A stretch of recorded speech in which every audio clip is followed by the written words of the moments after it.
Hi everyone, welcome. It is Friday and it is time for our Friday focus, our assembly when we're not together. So I hope everyone's okay. You've had a good week. The Easter Bunny came and you had lots of chocolate and everyone's well in your house and you're all good. So last week we looked at the whole issue of why we're all so stressed at the moment and how tricky it is. This week we're going to look at habits and how to change our habits and think about ourselves really in terms of what happens every single day. So we're going to watch a few videos. Don't forget, we tweet every day, apart yet together. We look at well-being and mental health, 2 o'clock, 4 o'clock and 6 o'clock. But this is our Friday Focus Assembly webinar. So welcome everyone. Apologies for my hair. You know what it's like. No one's got any scissors. We've just ordered some very simple barber shop scissors for the whole family. So I don't know what I'm going to look like next week. Let's wait and see, shall we? So we're going to start looking through this whole area of how can we make each day count? That's the most important thing. Let's not worry about tomorrow. Let's not worry about next week. Let's not worry about next year. In fact, actually, the solution will be found today. If we can get today right and then repeat that tomorrow and again and again and again, we can build the best version of ourselves every day. And so that's what we're going to look at today. How can we make every day count? Because we're living in this incredible organ, this amazing brain that does so many amazing things, and it can do so many amazing things. It's got lots of algorithms, lots of programs built into it that enable it to learn. And so what we're going to look at first of all is how a baby sees the world and the different systems that a baby has in order to enable it to experience the world and learn things. As our brain learns things, what it does is it picks up habits, good habits and bad habits. What are habits?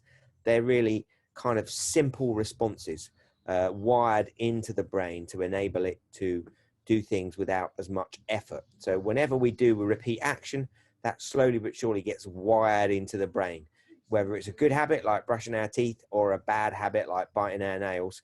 So every process we go through begins to build those structures in our head slowly but surely. And habits are about the brain saving space really and not using as much energy as possible. But it is possible to change our habits, and that's the focus of today, changing our habits during changing times. So let's look at those babies and their experience of the world.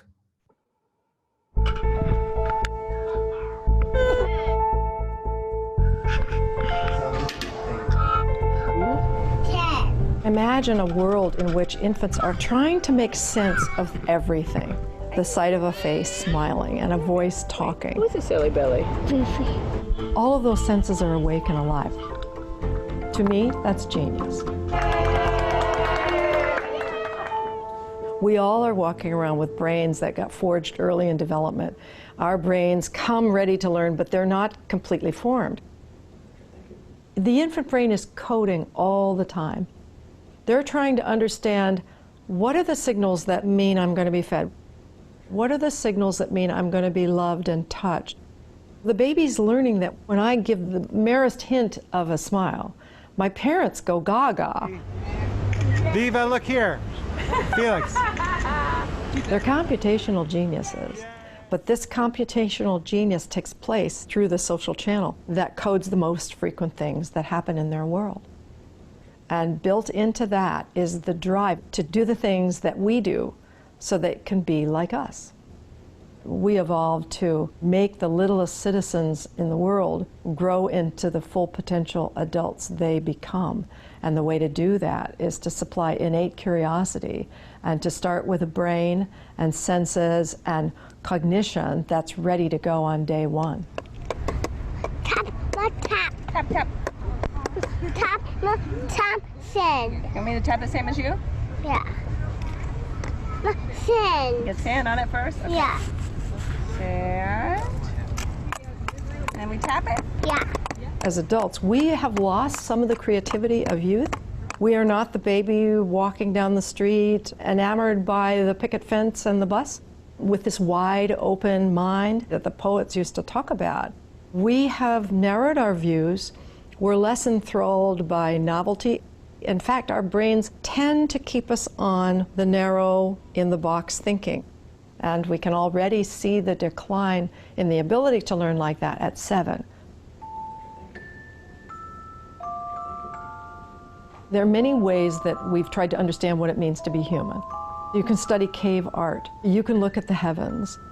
And I think one of the best ways is to look at a baby and understand how that baby comes together. We all developed. We all had a childhood. And it indelibly affected who we are today.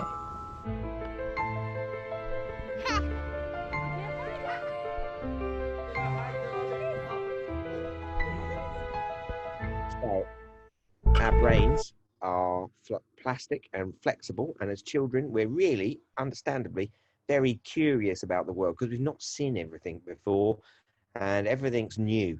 And then slowly but surely it's not new. And that process of moving from new to not new is about our brains understanding the world and building the structures that they need to understand the world. And once it's understood something, the brain kind of passes that understanding down to much more simple processes, habits and those sorts of things. So one of the ways that we can help ourselves to change habits is to do what babies do, which is enhance our awareness, become much more curious about the world again, become much more curious about our habits, and actually to conduct some kind of habit audit. Just think about the habits that we've got that are good, that we want to keep, and think about the habits that we've got that we want to get rid of.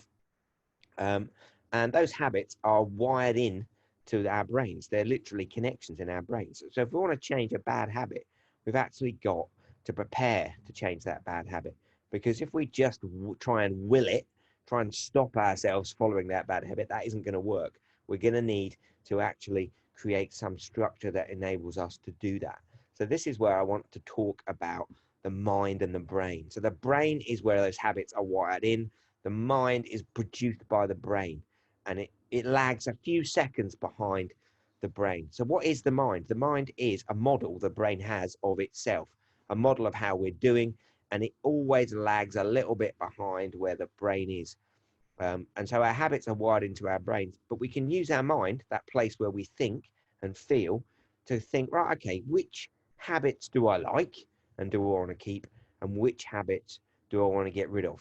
But in order to understand that in more detail, in a way that helps us change ourselves without beating ourselves up, it's really important to get a handle on what we are. We are minds built by brains, and that's it. We're minds built by brains. That's amazing. But the mind lags a little bit behind the brain. So when our neurons fire and they connect with each other, they pass electrical signals down them, and they jump across synapses, gaps between brain cells. That is what we are. We are electrical signals jumping across gaps, connecting billions of neurons in an incredible way that generates our feeling of being ourselves.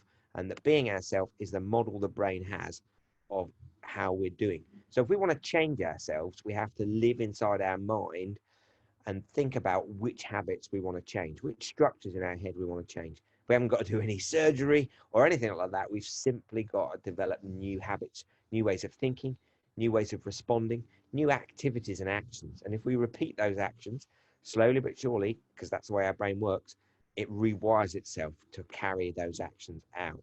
So let's look at that idea of the self in a bit more detail.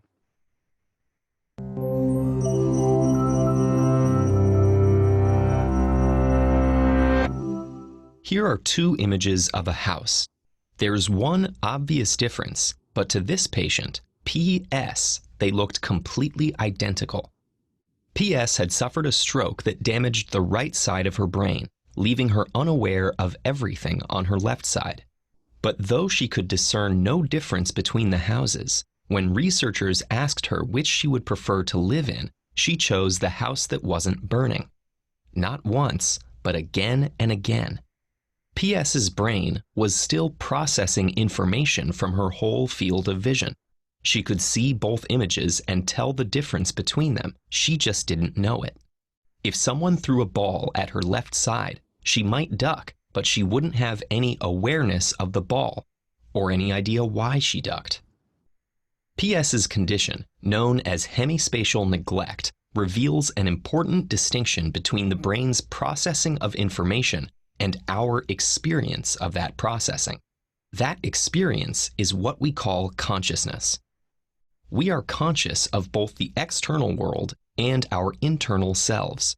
We are aware of an image in much the same way we are aware of ourselves looking at an image, or our inner thoughts and emotions. But where does consciousness come from? Scientists, theologians, and philosophers have been trying to get to the bottom of this question for centuries without reaching any consensus. One recent theory is that consciousness is the brain's imperfect picture of its own activity. To understand this theory, it helps to have a clear idea of one important way the brain processes information from our senses. Based on sensory input, it builds models, which are continuously updating simplified descriptions of objects and events in the world. Everything we know is based on these models. They never capture every detail of the things they describe, just enough for the brain to determine appropriate responses. For instance, one model built deep into the visual system codes white light as brightness without color. In reality, white light includes wavelengths that correspond to all the different colors we can see. Our perception of white light is wrong and oversimplified, but good enough for us to function. Likewise, the brain's model of the physical body keeps track of the configuration of our limbs, but not of individual cells or even muscles, because that level of information isn't needed to plan movement. If it didn't have the model keeping track of the body's size, shape, and how it is moving at any moment, we would quickly injure ourselves. The brain also needs models of itself. For example, the brain has the ability to pay attention to specific objects and events. It also controls that focus, shifting it from one thing to another, internal and external, according to our needs. Without the ability to direct our focus, we wouldn't be able to assess threats, finish a meal, or function at all. To control focus effectively, the brain has to construct a model of its own attention. With 86 billion neurons constantly interacting with each other, there's no way the brain's model of its own information processing can be perfectly self-descriptive. But like the model of the body, or our conception of white light, it doesn't have to be. Our certainty that we have a metaphysical, subjective experience may come from one of the brain's models, a cut-corner description of what it means to process information in a focused and deep manner. Okay, so that was fairly heavy, wasn't it? But basically, the idea is that the brain generates this model of itself called the mind, and that's what we get to live inside. So if we're going to change our habits, we need to use our mind to change our brain. So that means that if we want to change a habit, we're going to need to think, right, okay, I want a new habit. What's the best way to get a new habit in our lives? It's to identify the thing we want to change, and then identify a time and a place where we're going to do that habit, ideally every day for a short amount of time. So let's talk about an exercise habit. Say you want to get an exercise habit, and let's face it, lockdown's a good time to build new habits. So the best way to build a new habit is to make sure that it's easy for us to do that new habit. And so we motivate ourselves by saying, well, I want to exercise because I want to get a little bit fit, and I want to make sure that I'm looking after myself. So that's the reason that we're going to do it. We could use Joe Wicks on a Monday morning. I think it's 9 o'clock every day of the week. Or what we could do is we could just identify a 5-minute window that we're going to do the exercise in, and we're going to do it every day. And we're going to use, I would suggest that you use an app like 7 Minute, which is a free app available on both Google Play and in the App Store for Apple. Download 7 Minute and then just follow what it says. It gives you 6.5 minutes of exercise, star jumps, press ups, etc. Just do it for 5 minutes. So identify a time in the day when you're going to do that, the same time every day, and rock up and do your 7 minute. The thing about that will be, slowly but surely, every day you do it, you're starting to build connections, which are basically that new habit, that new choice, slowly but surely. It won't be immediate. It will take 2, 3, 4 weeks of repetition to get to a point where you just naturally, at that particular time, say it's quarter to 8 every morning, you'll just know that that's the time you exercise because you've built a habit. And slowly but surely, not that it becomes automatic, but it becomes much easier to do those things. So our self is this kind of headlines of how we're doing, and we can change ourselves by booking an appointment with ourselves to do the new thing that we've decided to do. But the best way to get it into our lives is to make sure that we make that habit initially quite a short duration. If you're looking at doing something new for half an hour, you're going to find lots of reasons not to do it, and you'll probably avoid doing it, and you won't actually build it as a habit. But once you've got it built into your life as a habit, then what that enables you to do is you can then make that time a bit longer. Okay, so we're going to finish on a little bit of another video with some music in the background. It's just going to take me a few seconds to set that up, so bear with me while I try and do something multitasking, which none of us apparently are very good at. So give me a sec. I'm just going to get the music ready. Hopefully, if I apply this right, we should. There's a match going on between the music and the video. So every day is crucial. We get, with the privilege of a modern economy and good health system, we get to live 30,000 days. The average life expectancy of a human in the West, in England at the moment, is around 82 years. That's about 30,000 days. We don't have to worry about planning all those days out. We just need to plan every day to get the best out of ourselves. And today we've looked at choices and habits and how to build the best habits. So let's just get this going. Bear with me while I get this going. I've got myself in the way of starting the right. I think that's right. It is right. Okay. I'm going to just try and run the music and then press play.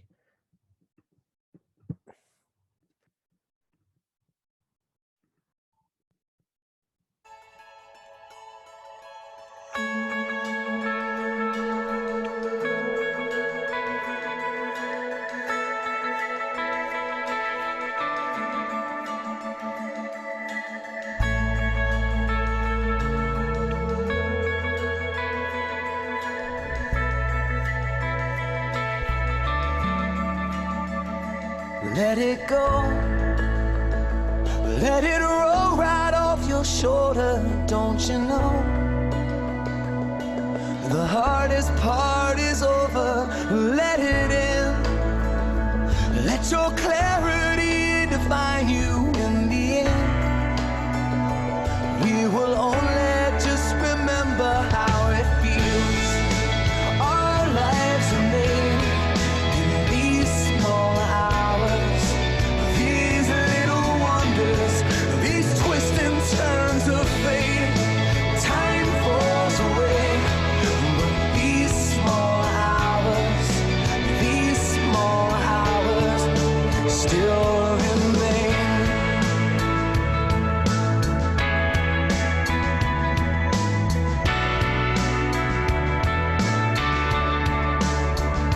Let it slide, let your troubles fall behind you, let it shine till you feel it all around you. And I don't mind if it's me you need to turn to, we'll get by. It's the heart that really matters in the end. Our lives are made in these small hours, these little wonders, these twists and turns of fate. Time falls away, but these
Okay.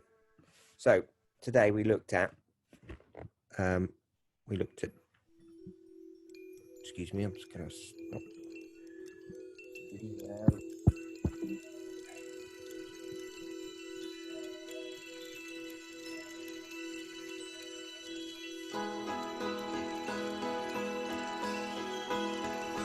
Okay. So today we looked at choices and habits and how we use our mind to change our brain. And bearing in mind that we've hopefully got 30,000 days, we've got plenty of time to slowly but surely use our mind to change our brain, to use our mind to build positive habits for a positive life. Thanks so much for listening. We'll see you next week for a Friday Focus. And don't forget to catch up with us on Twitter 2, 4 and 6 o'clock every day with positive news and information, and let us know what you're doing. Thanks very much. Take care. See you all soon.